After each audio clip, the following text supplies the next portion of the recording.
court ruling on faded number plates.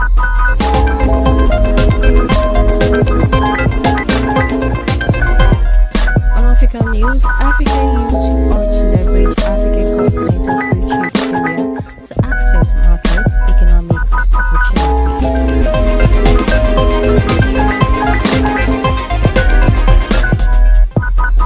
Sonadu's stunts killed 27 in United States. Iran says United States has no authority to dictate its foreign policy.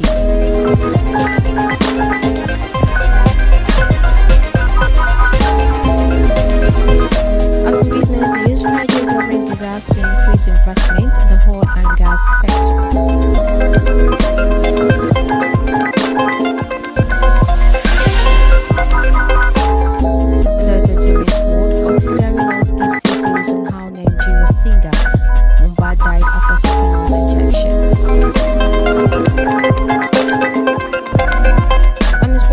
Nigeria's Flamingos beat South African again in under 17 Women's World Cup qualifier.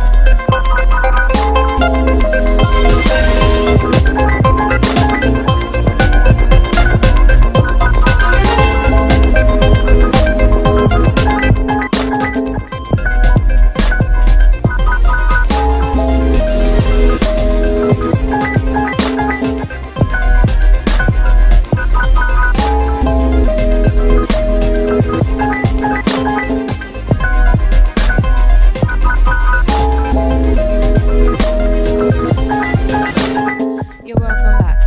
The federal government of the US changed the names, gender, or the new cabinet contained in a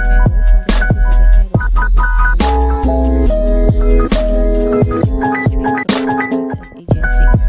According to the memo, many civil servants requested these changes failed to submit the necessary supporting documents, leading to delays in approval and administrative bottlenecks. The service noted that compliance with the standard operating procedures for updating civil service records is now mandatory, particularly with the full implementation of the human resource component of the integrated payroll and personal information system.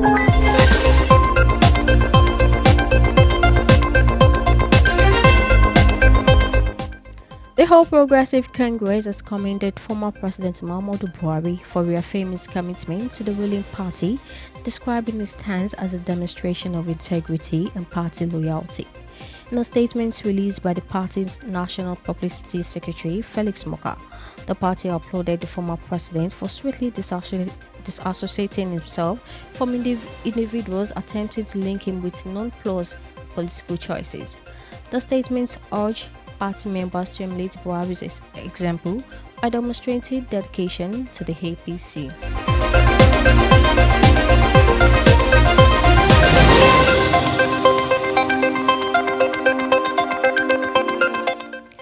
Niger Republic has turned to Nigeria for help after being hit by fuel shortage. The West African country reached out to Nigeria despite months of diplomatic tensions and hostile rhetoric. According to reports, a delegation of senior officials of the military junta traveled down to Abuja to meet federal government representatives. At the end of the deliberation, 300 trucks of premium motor spirits were reportedly approved for delivery to the country.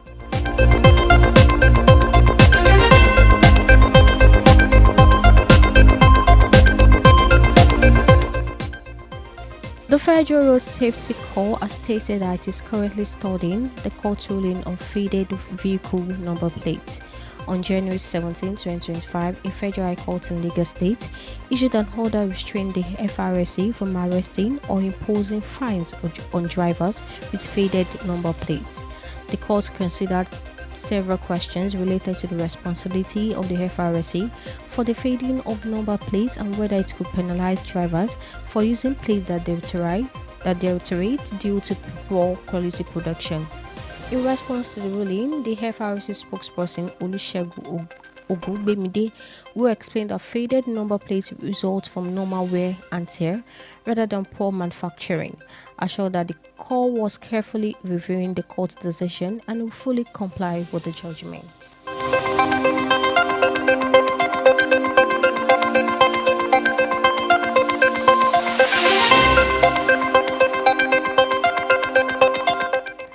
In African news, African youths have been urged to leverage the African Continental Free Trade Area agreement to tap into broader continental markets and economic opportunities. Experts and policymakers made a call during a Continental Youth Team meeting organized by the United Nations Economic Commission for Africa at the UN Conference Center in the Ethiopian capital of Addis Ababa. Addressing the meeting, the Executive Secretary of the Commission, Clara Gatete, emphasized that the effective implementation of the Continental Free Trade Pact requires concerted efforts toward empowering Africans' youth as the continent's future, with 60% of Africa's population under the age of 25.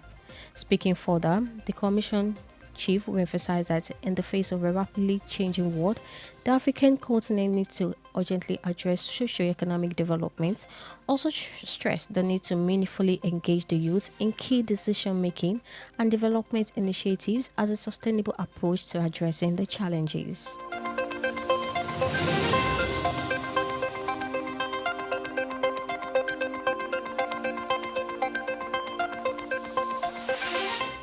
Now, in foreign news, officials of the United States have said that at least 27 people were killed and dozens were more injured on Saturday when tornadoes and violent storms wreaked across the central United States.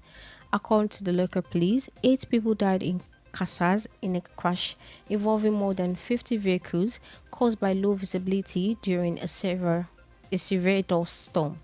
The governor of Arkansas, Sarah Huckabee Sanders, has however declared a state of emergency in response and said she has spoken with the President, Donald Trump.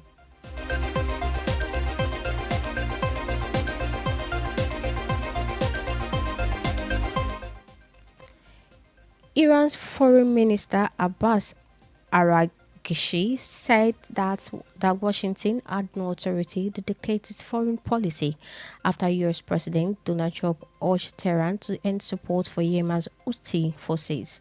President Trump on Saturday said Washington had launched decisive and powerful military action to end the threat posed to Red Sea shipping by Yemen's Houthi rebels and demanded Tehran's support must end immediately. Iran's top diplomat, however, said that the time when Washington could dictate Tehran's foreign policy ended in 1979 when the Islamic Revolution ousted the Western-backed Shah.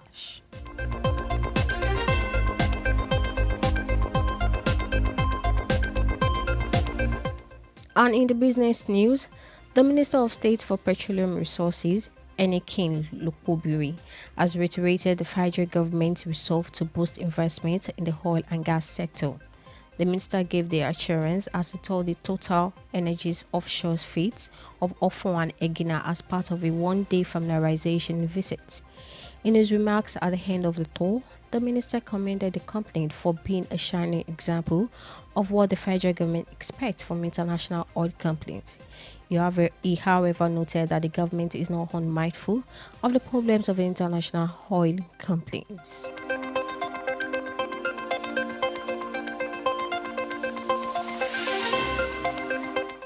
And now in the entertainment news, the auxiliary nurse who attended to the late singer Ileri Oluwaloba, widely known as Mohbad, Feyi-Shayo Ogedengbe, has disclosed details of the events leading to his passing. Testifying before Justice C.A. Shotobi at the Coroner's Court in Ikorodu, Lagos State, Ogedengbe stated that after administering an injection to Mohbad, he developed goosebumps, which his wife Omowumi reportedly described as a normal reaction for him. The nurse further stated that she was called to treat Mohbad for a cut on September 11, 2023. The next day, she administered tetanus, paracetamol, and antibiotic injections.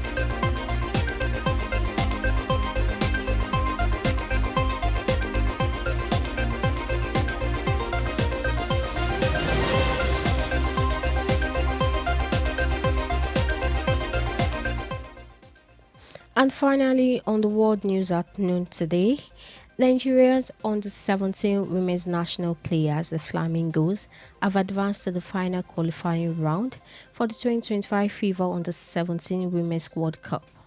The Nigerian girls secured a commanding 2-0 victory over South Africa's Botswana in Ikenne, Ogun State.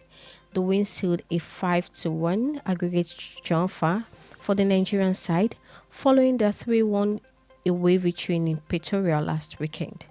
Nigeria will now face the winner of the Botswana vs Algeria clash in the final round of qualifiers.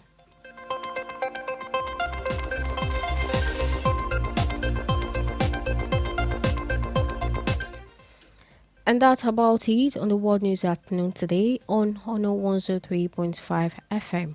For eyewitness reports, news mentions, and news commercials, contact the Honor FM newsroom on 081 7675 or 091-36001035, or send an email to honorfm23@gmail.com. You can also